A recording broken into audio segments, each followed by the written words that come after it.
The Icons of Real Estate Podcast. Are you ready to learn the proven money-making secrets from top-producing Icon agents? Ready to skyrocket your business?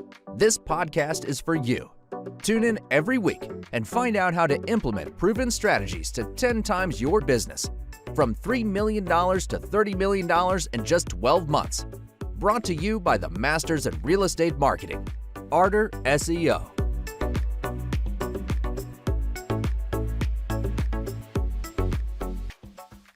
Welcome to the Icons of Real Estate. I'm Tim Calloway. We have a very special guest for you today from Louisville, Kentucky, Raphael Collazo. He is with the Grisante Group. Raphael is a commercial real estate agent specializing in retail and multifamily properties. How are you, Raphael? Good. Doing great. Thanks again for having me on. It's an honor to be here. So yeah, happy Friday, man. So really excited to have you on and kind of hear what you have to say. But let's start at the beginning, right? Let's start at the beginning. Did you grow up and, tugging at your dad's pant leg saying, "Hey, Dad, I want to get commercial real estate. How do I do it?" Because that's how everybody does it, right? no, definitely not for me. No. And Right. we kind of talked a little bit offline about, the history and everything, but my dad was actually, he's a physician, he's a pediatrician, but he was actually in the Air Force for many years, but he got stationed in Aviano, which is Italian or military air base in Northeast Italy, where he met my mother, who's Italian. And so I was actually born in Northeast Italy in a town called Pordenone, just off the base. Right. So I lived in Europe till I was about 14. I lived in Germany for a few years. Nice. Then went to Belgium, to NATO headquarters, which is SHAPE, Supreme Headquarters, Allied Powers Europe. And we were there for 5 years. And then I moved to the U.S. when I was about 14 and went to high school in Sierra Vista, which I know we had just talked offline. Right. You had lived in Tucson for many years. So, Yeah, just right next to the neighbors, essentially. So for sure. went to high school and then got to college at Arizona State University, where I studied engineering. And then, winding road, got into the software space, did software development and consulting for 5 years, and lived in DC. I was in Puerto Rico for a couple of years on a big tax software project for the island. And then that's what moved me to Louisville, Kentucky, which was back in 2017 after Hurricane Maria hit. I worked on a big tax project for the city, and then transitioned away from what I was doing before to commercial real estate in mid 2019. And I've been doing it ever since. So that's kind of the career path and, just my whole backstory in a nutshell. Yeah. So fantastic. I love it. I know you do retail as well, and I do obviously talk to a lot of retail folks. So I'm really interested. You're the guest, so I'll let you make that decision. But I'm really interested in hearing more about commercial because I just think everybody wants to talk about, rise of homes right now, interest rates, blah, blah, blah. But what's going on in commercial? And do you work with investors primarily, or are you working with people buying businesses? What area specifically are you working? Yeah, for sure.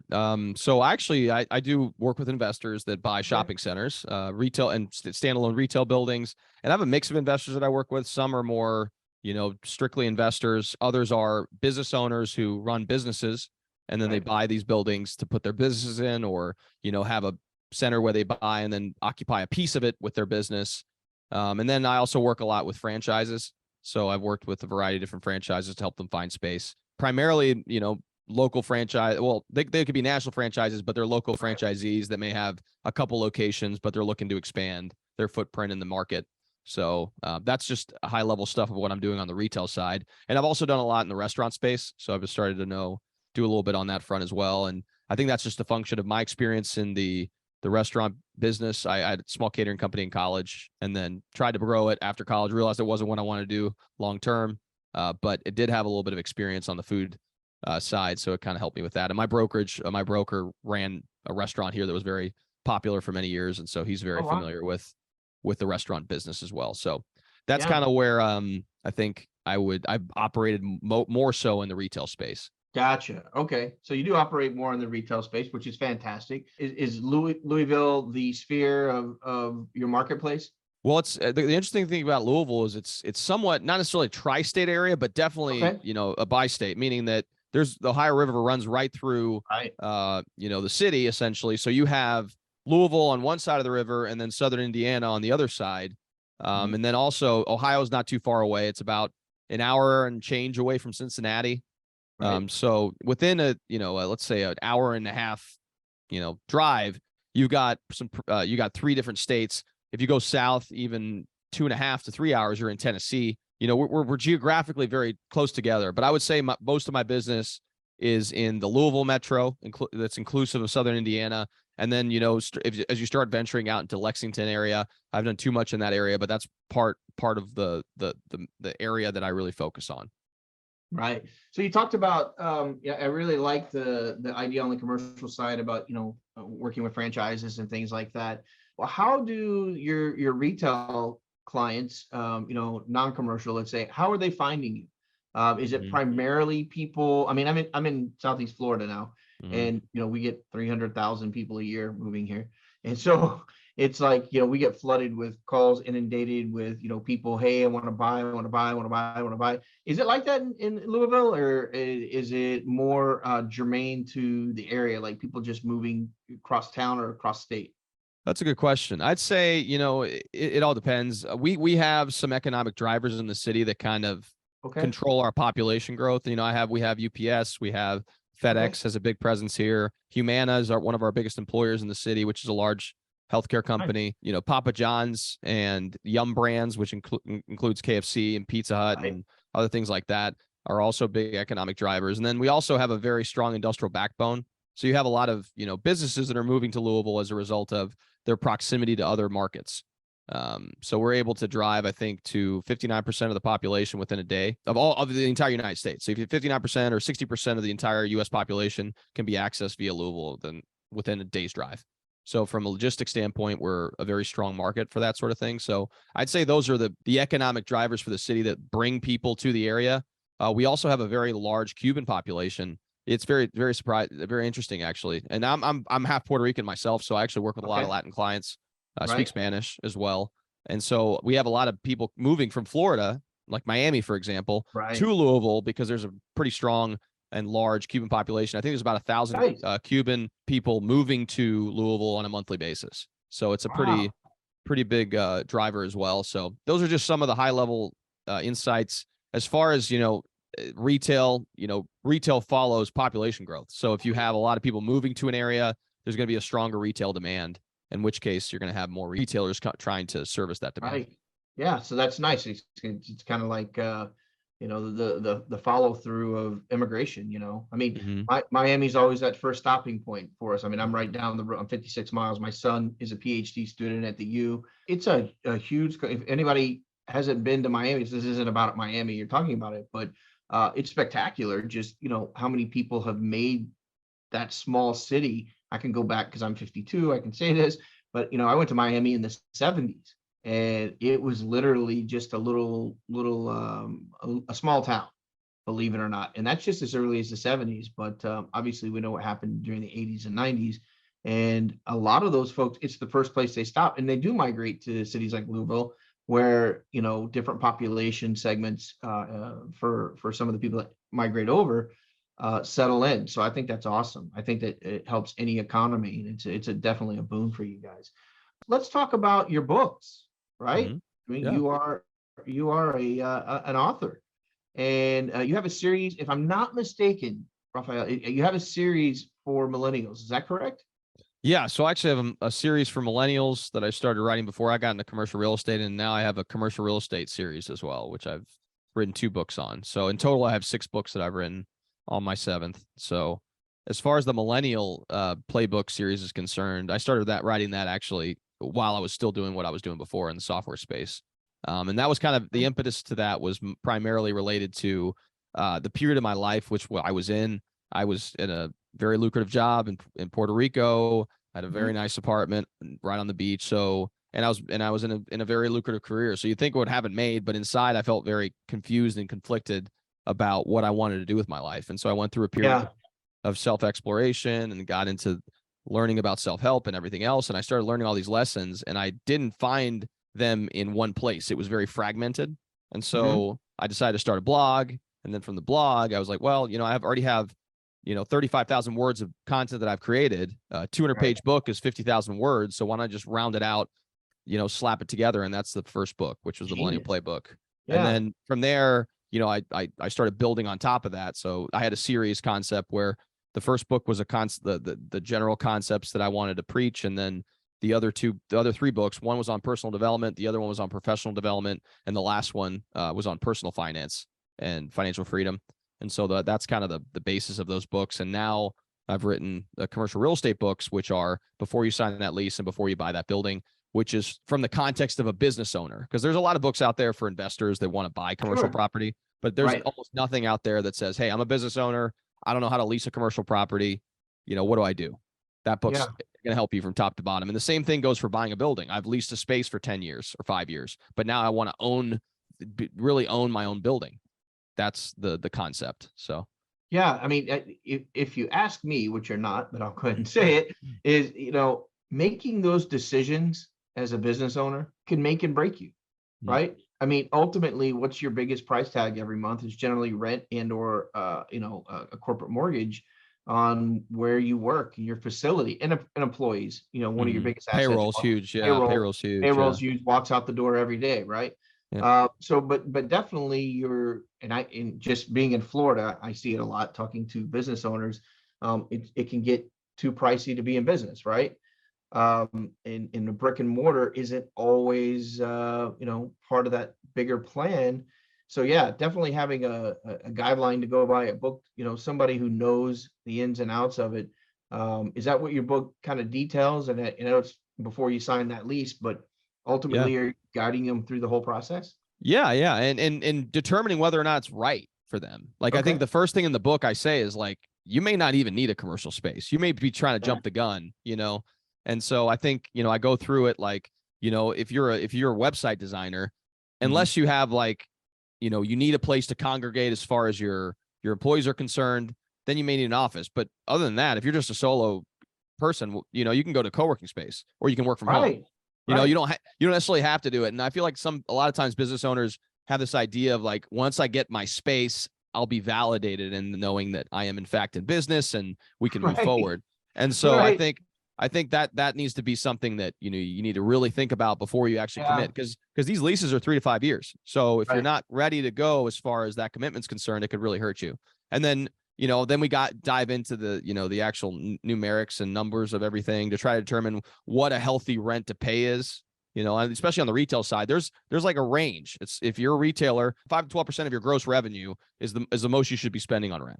If you start getting above that, you're not really in a healthy range. And so, yeah, exactly. And it's just based on the health of the business. So providing that framework and context. And then once you start renegotiating the leases, understanding that it is a negotiation and you just don't accept the first thing that the landlord provides you. And some landlords are reasonable, but then there's other ones that the lease is 100% in favor of the landlord. And if you just sign that lease, then you're in trouble, because then you're like, oh, wait, 2 years down the road, when something happens, the landlord be like, no, this is what happened. You signed this lease and this is what you're responsible for. Like the HVAC going out, it costs you $15,000, for example. Right. So, that's crazy. Yeah. See, I think everybody needs that. Like, in the most spectacular way. I mean, I can't say it enough. And it's only because I've worked with so many business owners, maybe not near as many as you looking for property, but just in other areas, of course. And it always comes back. I never hear about their employees, which is, their biggest expense, payroll. But boy, do I hear about, their shop going up for sale because their lease is coming up and they had no contingency, on the back end, or the T&I was horrible and now they can't get anything done. They got to, like you said, come out of pocket. So I would strongly recommend everyone, follow a guideline like what you're producing. I think that's phenomenal. What are some of the pitfalls that people do fall into before they sign that lease? I mean, it's the name of your book, before you sign that lease. What kind of pitfalls are we talking about? And give me a few, without, reading the book today. Yeah, sure. Give me a few topics in that. Yeah, for sure. I'd say, some of the big ones are not understanding, what it's going to cost to get the space ready for your business is a big one. So, involving a contractor early in the process is really important, because people say, oh yeah, it'll only take me, let's say $20,000 to get the space ready for what I need. But then when they start getting into it, they're like, oh wait, like it's actually going to cost way more than I initially thought. Along with that, I'd say, the way that rents are calculated on the commercial end is a little bit different than on the residential front. Typically with a residential lease, you pay $1,000 a month. and then you pay your own water and electric, and that's all you're really responsible for. But when you talk about commercial leases, a lot of times especially in the retail side, they're known as triple net leases, in that, Right. you're responsible for your base rent plus a pro rata share of property taxes, insurance, and general maintenance. And so, you may see the rent advertised at $2,000 a month or $3,000 a month. And you said, okay, that sounds good. But then once you get into it, you realize, oh, wait, now I also have to pay taxes, insurance, and general maintenance on this property. So now I'm out of pocket another grand or another $1,500. So how does that affect your bottom line? And some business owners don't think about that. And recouping that investment is going to be a lot harder in the long run as well. And, I'm not a lawyer, but we talk in the book about some lease provisions to consider. And I specify I'm not a lawyer, so don't take legal advice from me. But there are some provisions that help with your business to ensure that, if things don't go the way you want it to go, you have a route to be able to take so that you alleviate some of that financial responsibility. So, again, we could talk here all day, I'm sure, about all the different things that you have to consider. Yeah, there is quite a bit to consider, though. I mean, you're right. And I just have this, like, since we've been talking about it for almost 20 minutes, 20 minutes, I'm like, man, so many business owners just have no clue on the real estate side, and the first thing you said, I laughed. If you go back and you'll watch this later, you'll see me just kind of put my head down and chuckle. I'm 52 years old. I'm much older than you, but I do remember the days of me and or associates starting a business. And what was the first thing we always said? Okay, what's our location? Because that personified, I guess, or legitimized, I think that's what you were saying, that, yeah, I'm in business because I have a location. And the reality is it's just not that way anymore. It doesn't necessarily mean anything.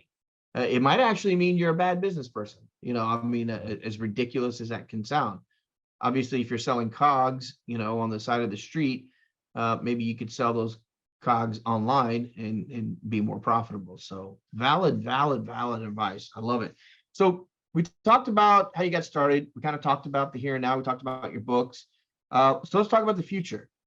Let's put our prognostication hats on, and be a swami about it and predict what's gonna happen for Raphael. What are the larger 1, 3, 5-year plans for either Grisante or yourself, or kind of what you're doing? Is there a larger plan here? Yeah, no, I would say the larger plan, you could break it out into a few different things. My end goal was to get into the development side, so starting off in redevelopment of existing structures, whether that's on the retail side or industrial side, and then continue to grow that arm.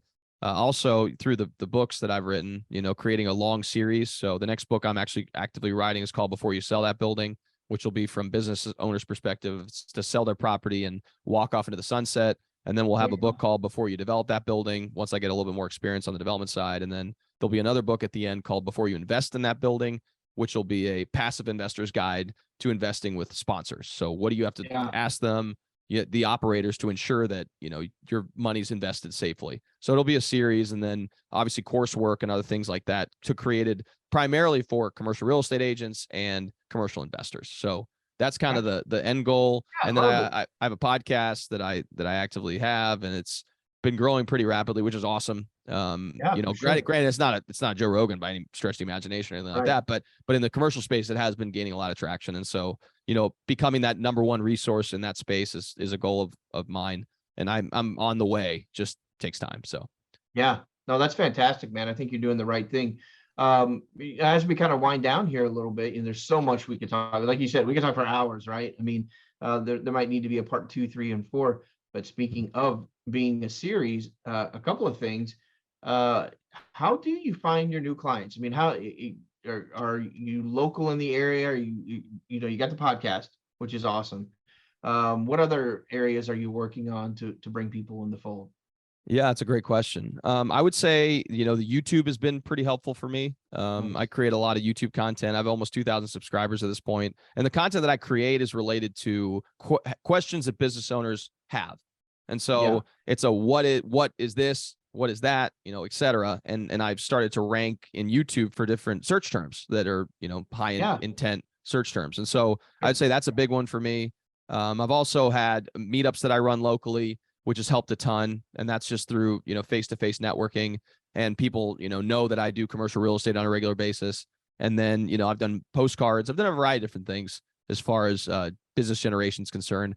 Cold outreach as well. You know, it's part of the process. Yeah, So for sure. it's just those are the main areas. But I would say Nice. the most successful that I've had so far is all word of mouth, but that's through the efforts that I've taken through Meetup and Mhm. online and everything. So Very nice. Very nice.